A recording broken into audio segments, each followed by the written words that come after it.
உதவியாளராக இருக்கும்போது நிறைய வாட்டி அவர் வந்து கம்போசிங்க்கு வர சொல்லுவார். ம். அரங்கண்ணல் மூவிஸ், முக்தா ஃபிலிம்ஸு, இந்த மாதிரி மயிலாப்பூர் எதுவுமே தெரியாது எனக்கு. மெட்ராஸே புதுசு. குடம்பாக்கத்தில் ரங்கராஜபுரம்ன்ற ஏரியாவில் ஒரு சின்ன ரூமில் இருப்பேன் ரெண்ட்டுக்கு. அங்கேருந்து ஒரு சின்ன சைக்கிள் இருக்கும் எனக்கு. ஊர்லேருந்து எடுத்துகிட்டு வந்தேன். அந்த சைக்கிள் எடுத்துகிட்டு போயிட்டு நான் ஏபிஎம், வாகினி இவங்க ரெக்கார்டிங் எங்கே இருக்கோ அங்கே ப்ரோக்ராம் முன்னாடி தெரிஞ்சுக்கிட்டு அங்கே போயிடுவேன். இதெல்லாம் எந்த ஏஜில் சார்? இதெல்லாம் 14 இயர்ஸ். அப்போ தான் ஜாயின் பண்ணுறேன் சார்கிட்ட அசிஸ்டண்ட்டாக. எனக்கு எதுவுமே தெரியாது, என்ன கற்றுக்க போகிறேன்னு தெரியாது.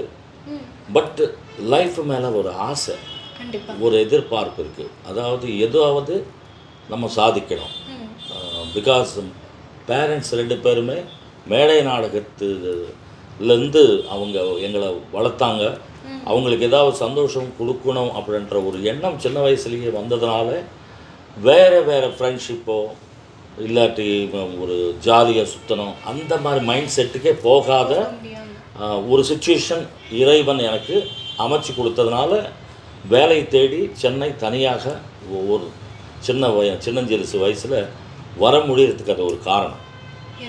இல்லாட்டி அம்மா அப்பா விட்டுட்டு நான் போகமாட்டேன், ஸ்கூலுக்கே போக மாட்டோம். அந்த ஏஜில் ஏதாவது சினிமாவுக்கு போனோன்னா உடனே காசு வாங்கிட்டு போவோம்.